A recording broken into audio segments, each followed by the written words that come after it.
24일, 25일이 지나고 오늘 이제 26일인데 어떻게 우리 주일학교 아이들 이번 성탄절에 산타 할아버지 다녀가셨나요?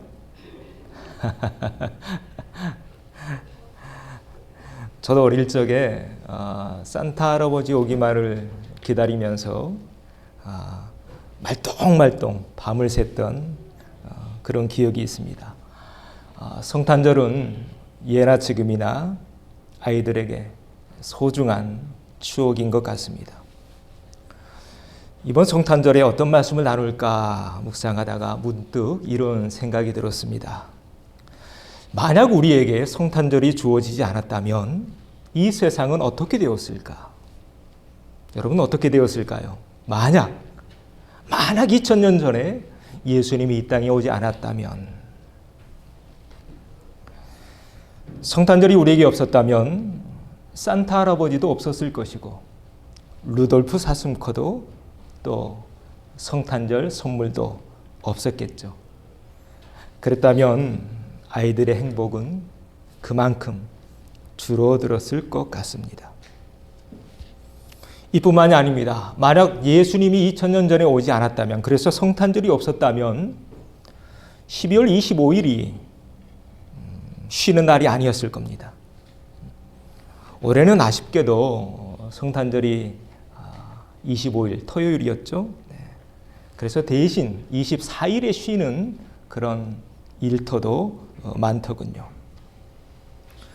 성탄절을 전 세계가 다 쉬고 있는데 언제부터 쉬게 되냐면 기원 후 354년부터 예수님이 이 땅에 오심을 기념하면서 전 세계가 로마부터 쉬게 되죠.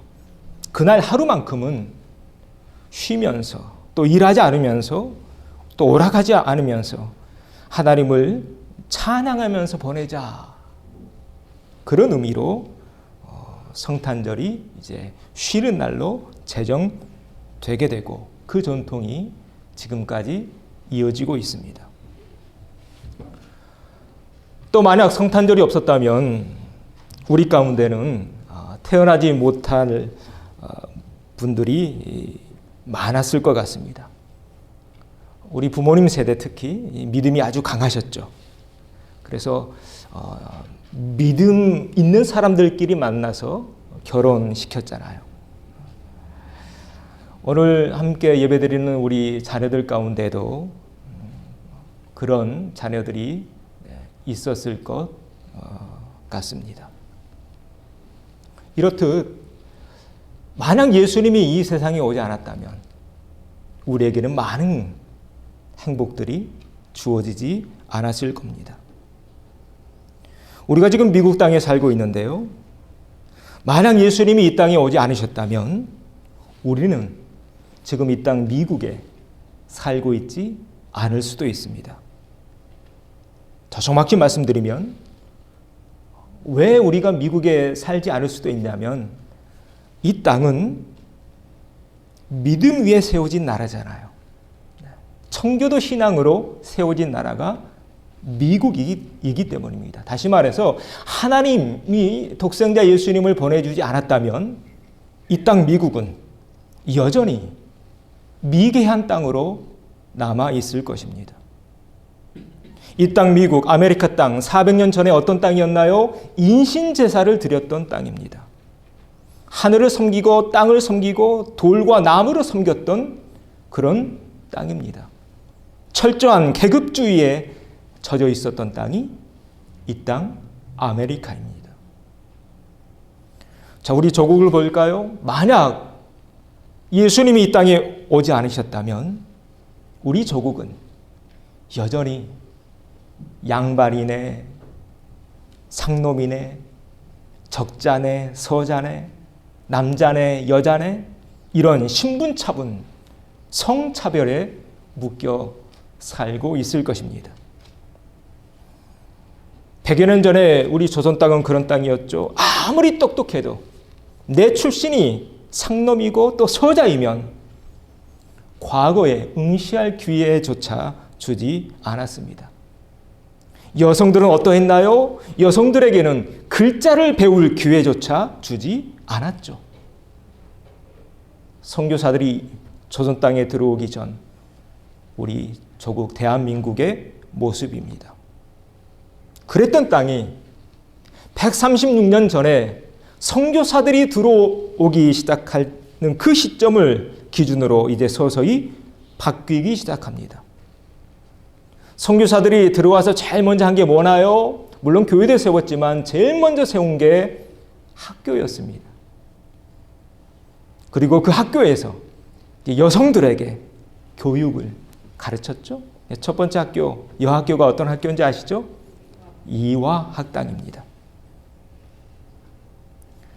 136년 전에 선교사들이 우리 조선 땅에 들어와서 벌어진 변화입니다. 심지어 그때 선교사들은요, 백정들에게도 교육을 시킵니다. 여러분, 백정이 뭔지 아시죠? 네. 그 당시 백정은 소나 말 이렇게 도축하는 사람들을 백정이라고 부르는데, 그 당시 백정들은 불가촉 천민이었습니다. 이게 손대면 안 되는 아주 천한 사람들. 이때 사무엘 무어라는 선교사가 이 백정들의 인권을 위해서 고종 황제에게 탄원서를 보내기 시작합니다. 왕이요, 저들도 사람입니다. 그렇게 대하면 안 됩니다. 수차례 탄원서를 고종 황제에게 보냅니다. 그래서 드디어 1899년에 신분차별 그 제도가 철폐되기 시작합니다. 여러분, 이 사진이 그 당시 조선시대 백정의 모습입니다. 사무엘 무어 선교사고요. 네. 한국 이름이 있는데요, 모삼열이라고 합니다. 모삼열 선교사님이 이름도 한국 이름으로 개종하죠. 바꿔가면서 이 백정들의 인권을 위해서 탄원서를 수차례 쓴 끝에 이 백정들도 자유의 신분을 얻게 되죠. 그래서 이제 이 백정의 자녀들도 학교에 다니게 되는데요. 우리 대한민국의 제일 첫 번째 그 병원 이름이 제중원이라는 병원이 있는데, 여러분 한국에 가면 연세대에 있죠. 세브란스 병원의 그 옛날 이름이 제중원입니다. 그 제중원 1회 졸업생의 그 가운데 박서양이라는 사람이 있습니다. 이 첫 번째 1회 졸업생인데요. 이 박서양이라는 이 청년, 백정의 아들입니다. 여러분 놀랍죠? 130년 전에 우리 조국 대한민국에 복음이 전해졌더니 이런 놀라운 일이 지금 일어나고 있었던 것입니다. 성탄절을 통해 예수님이 이 땅에 오심을 통해 우리 조국, 이 세상이 서서히 바뀌어 갔던 것입니다. 또 만약 예수님이 이 땅에 오지 않았다면 우리가 좋아하는 클래식 음악을 듣지 못했을지 모릅니다. 왠지 아십니까? 우리가 좋아하는 음악가들, 바하, 핸델, 베토벤, 멘델스존, 바그너, 리스트, 브람스, 이런 음악의 거장들 한결같이 그 영감을 어디에서 받았을까요? 기독교에서 영감을 받습니다. 음악의 아버지, 교향곡의 아버지라고 불리는 이 바하가 있습니다. 마태 순환곡을 작곡했는데요. 이 바하는 항상 작곡할 때 그 악보 서두에 오직 하나님께 영광, 예수님의 도우심으로, 또 예수 이름으로 라고 그 첫 글자를 하나님, 예수님 이렇게 하나님 찬양하는 첫 글자를 쓴 다음부터 악보를 그리기 시작했다고 합니다. 우리가 좋아하는 메시아를 작곡한 핸델이 있습니다. 핸델은 56세에 파산을 하게 됩니다. 그래서 건강을 잃어버려요. 큰 시련을 만납니다. 그러던 중에 성경을 묵상하다가 이 두 구절을 발견합니다. 첫 번째 구절은 이사야 53장 3절인데요. 우리 같이 읽어보죠. 그는 멸시를 받아 사람들에게 버림을 받았으며, 또 요한계시록 19장 6절 할렐루야 주 우리 하나님 곧 전능하신 이가 통치하시도다. 아멘. 이 두 구절에 큰 감동을 받습니다. 그래서 작곡한 곡이 메시아입니다. 여러분 메시아라는 곡 잘 아시죠? 네. 할렐루야 할렐루야. 성탄절에 울리는 그 메시아. 핸델이 그때 그 말씀을 읽으면서 큰 감동을 받습니다. 그리고 골방에 23일 동안 들어가 있으면서 핸델의 메시아가 작곡되게 됩니다. 그때 일을 핸델이 기록해 놨는데요. 그의 일기장에 이런 기록이 있습니다. 하늘이 열리며 하나님이 몸소 중앙에 좌정하시고 그 둘레에 그의 천사들이 있는 것을 보았노라. 천사들을 보면서 메시아라는 곡을 작곡했던 것입니다. 그래서요, 이 핸델의 메시아가 이제 처음으로 연주되는 그때에 영국의 왕 조지 2세가 그 자리에 참석했는데요. 그 음악을 처음 듣고 있던 조지 2세가 너무 또 흥분이 돼서 자리에서 벌떡 일어섭니다. 왕이 일어서니까 다른 모든 신하들도 벌떡 일어선 겁니다. 그래서 핸델의 메시아가 울려 퍼질 때 사람들이 다 벌떡 일어나죠. 네.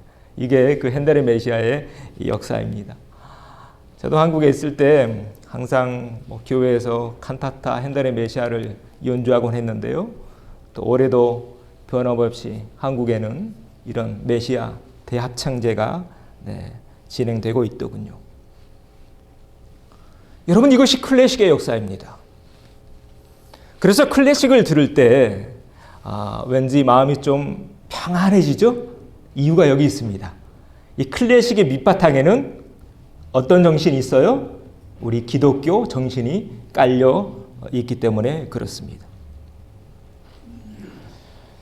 또 만약 성탄절이 없었다면 오늘날 우리가 사용하고 있는 도레미파솔라시도 이게 없었을지 모릅니다.